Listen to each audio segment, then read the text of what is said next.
Don't mind Roger. He's a great one for a gag. Anything for a rib. Come on, I'm famished. I'll have him back by 3 o'clock. Is that all right? That'll be ducky. Just ducky. Oh, and one thing more. Take care of Rhodey for me, will you? Rhodey!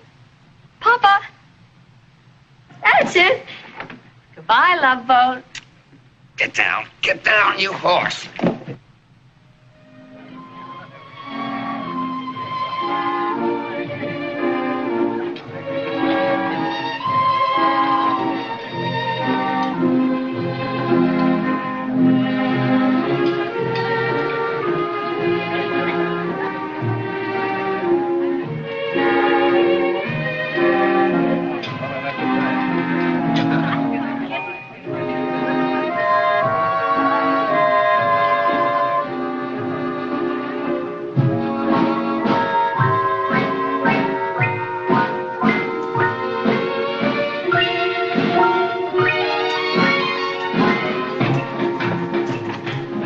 Please come this way, Mr. Ward.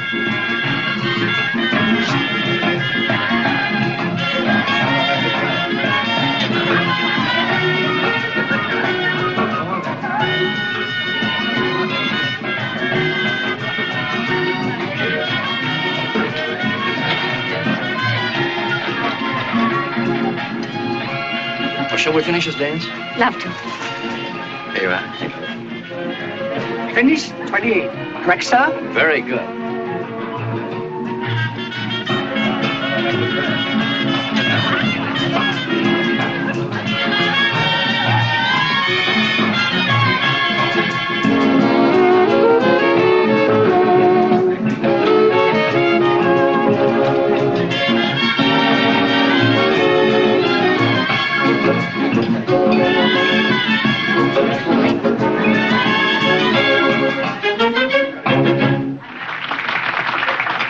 Thank you. Could I have my purse, please? Oh, sure.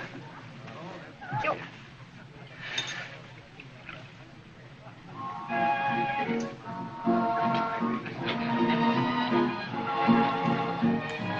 Happy? Happy as a chipmunk on a chinkapin log. What?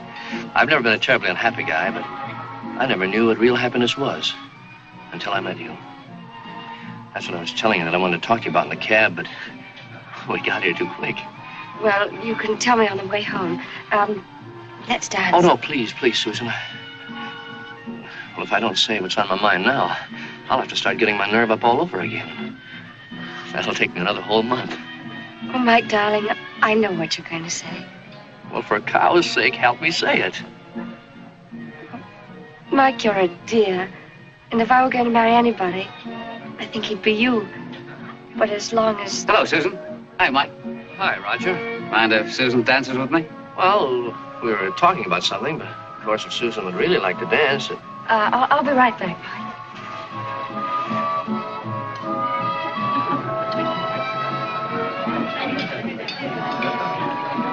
Susan, what's the matter with you? You losing your mind? No, I don't think so. Well, I think so. Neglecting your work and staying out, chasing all over town at all hours of the morning. Who do you think you're fooling? Not you. Certainly not me. You're no glamour girl, and you know it. Why don't you stop pretending? Maybe I'm not pretending. Maybe I was pretending when I was that simple little country girl. Did you ever think of that? Oh, look, why don't you watch where you're going? Now, listen. If you think you're making me jealous, you got another thing coming. Making you jealous? Why, you egotistical... Oh, let go of this. What do you think you're doing? Me, I know my way around. Poor Mike. Sooner or later, you're going to break his heart. Did it ever occur to you that I might be in love with Mike? Yes. When it did, I stayed up half the night laughing. Might interest you to know that he was proposing to me when you interrupted. Good thing I interrupted, huh? You wouldn't marry him, and you know it. Oh, I wouldn't? Well, why wouldn't I? Well, she's still in love with me. Well, that does it.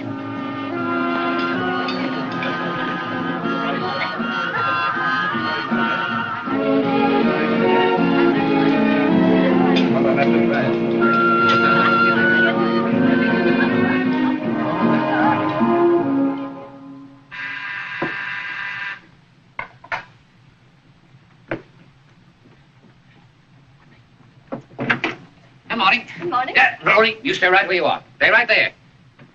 There. Good boy. Stay right there. Get up. Hey, what do you know about that? Where's Miss Darrell? Upstairs asleep. At 12 noon? What time did she get in? 4 o'clock this morning. Why in heaven's name do you let her stay out until 4 o'clock in the morning? Mr. Burton, I work for her. She doesn't work for Well, me. that's just the point. You should be loyal. See that she stays in good health. So I tell her you're here? No, thanks. I'll tell her myself. Oh, Mr. Burton, Huh? I have to go to the market. Would you mind answering the door and telephone? Of course not. Rhodey. Too bad you can't make her do that.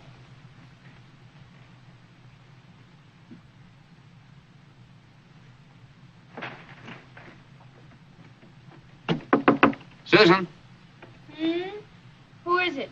it's me, Roger. Let me in. I want to talk to you. What? I say I want to talk to you. Well, I'm not dressed. But this is important. What's not important? I say this is important. Well, why didn't you say so? What is it? Look, Susan, I've been up all night thinking about you. About us. Well, I can't hear you. I say I've been up all night. Well, go to bed. Look, Susan, maybe we made a big mistake. You see, What? I say we made a mistake. What on earth are you doing? Well, I'm trying to tell you that...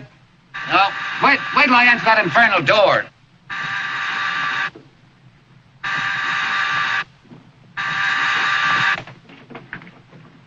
Hello? Oh, hi, Roger. Oh, Mike. What's the idea of the bag? Catching the 4 o'clock train back to Montana. Oh, Brought my bag over here so I could have more time with Susan. so you're going home, eh? Well, I'm sorry to see you go, but I suppose it's the best thing after all. You know, a fellow like you is more at home in the wide open spaces, and I guess Susan will miss you, too. I'll only be gone a week. That's it.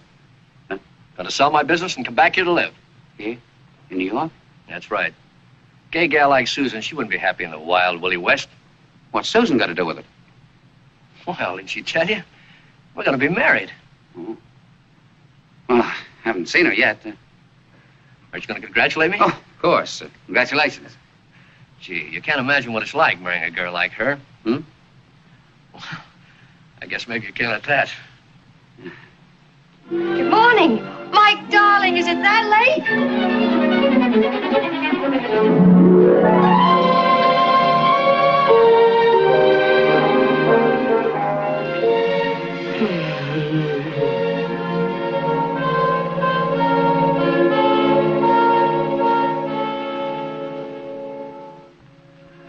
Oh, Roger, what were you screaming at me through the door?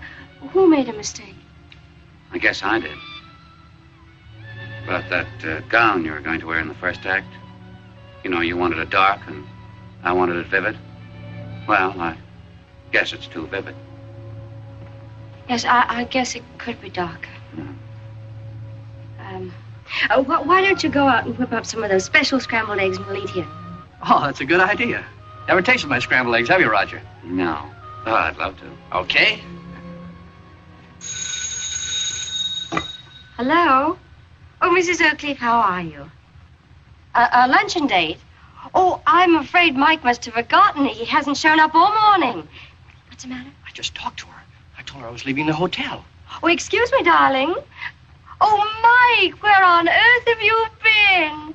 Oh, he's just arrived. He looks all worn out, poor thing. We have a date with Mrs. Oakleaf, darling. He says that since he talked to you that he's had a business call and won't be able to make it. Oh, I'm so sorry, darling. Some other time. Goodbye. Oh, doesn't she lie beautifully? Yeah, beautiful. Well, scrambled eggs coming up. Hi, Rosie. Dog will eat him up. Oh, no, they wrestle and play like that all the time. Oh, just as happy as if he had good sense, huh? What does that mean? You know perfectly well what it means. He's walking at least 5 inches off the floor, practically floating. Well, I'm glad he's happy. He's not happy. He's hypnotized on a merry-go-round. Down deep inside, he'd rather shoot elk, not shake a conga. He certainly doesn't fit in with a woman like you. Well, what's wrong with my kind of woman? Everything. You're a phony, you're dishonest, you're a complete and utter liar. Well, you're getting so you can't even tell anyone the right time. Adapt yourself, he said. Well, you didn't adapt yourself. You went to the other extreme. Mike certainly doesn't want a woman like you are now. Well, what kind of woman does he want? Well, he might have liked the woman you were. Oh, but I don't want to be that kind of woman. She was a stupid, shy little violet. You don't want her. You couldn't get her back if you tried. You played the part too long and too well. You took the shrinking little violet you're talking about and painted and perfumed her until there's nothing left but a fake. The violet's gone. With it. Yes, you're right. I'm a fool. You hate me, don't you? No, don't get Oh, excited. yes, you do. You hate me. Everybody hates me. I am dishonest, but I only did it to hold Mike and not lose him the way I lost you.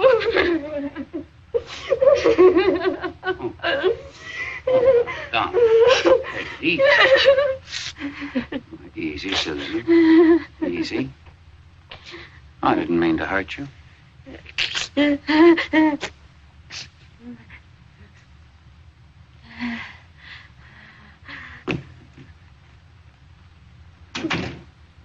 Why, Mike, you haven't got the eggs done already.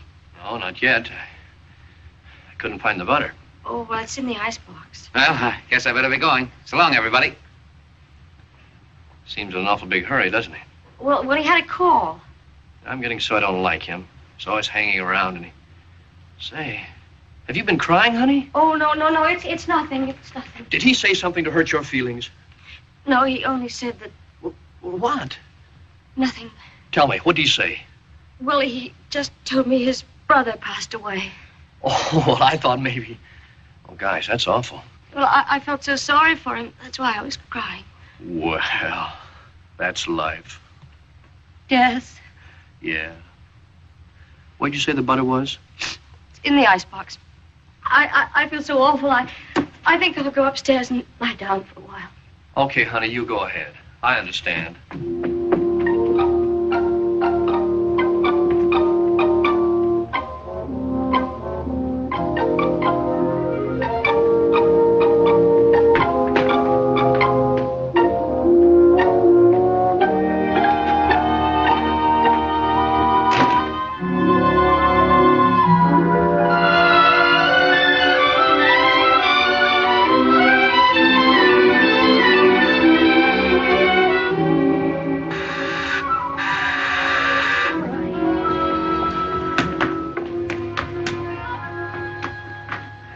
No? Susan Darrow? Mm-hmm. Sign here.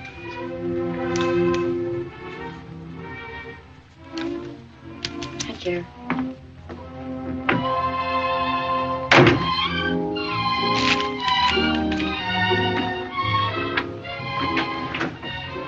Nancy? Look at this. What is it? Penny. My sakes alive, it's beautiful. Who sent it? I don't know. There's no card. It's odd. They're violets, aren't they? What? Oh, they're cut in the shape of violets. Why, Mr. Burton sent it then. How do you know that, Mary? Oh, because they're violets. Oh, so that's the reason. They might be Johnny Jump-Ups. Who would have sent it if they were Johnny Jump-Ups? Don't be silly, Nancy. Johnny Jump-Ups have no significance. They're violets and all ties up. Wrap it up. If he thinks he can melt me with a present, he's got another thing coming. Wrap it up. Go on.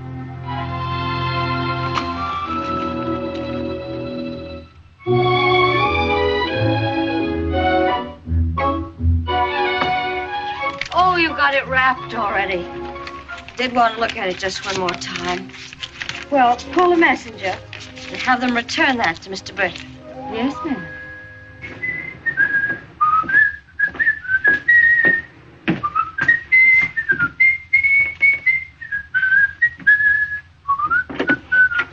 Mike, darling, I've been looking all over for you.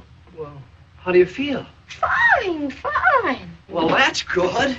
You think you could eat something? Why, of course. Why not? Well, you didn't feel like eating a while back. And... Oh, yes.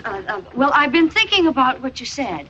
About what I said? Well, about life and death and how only people suffer when other people die. Did I say that? Yes, don't you remember? And I thought it was quite profound. Gee. Oh, by the way, honey, I stopped by a jeweler's store to see about a ring. Oh, Mike, I told you last night I didn't want a ring. At least not for a little while. Well, you're going to get one, and the biggest one I can find. Oh, you're sweet. Anyway, what I'm getting at is, I found a sort of a thingamajig that I thought you might like, and I had him send it over. Thingamajig. Yeah, it was sort of a pin, clasp. I don't know what it was, but the fellow said it was cut in the shape of forget-me-nots. Oh, forget-me-nots. It ought to be here any minute, but if you don't like it, you can send it right back. What's the matter, honey? Oh, nothing. What, you act like you're going to faint.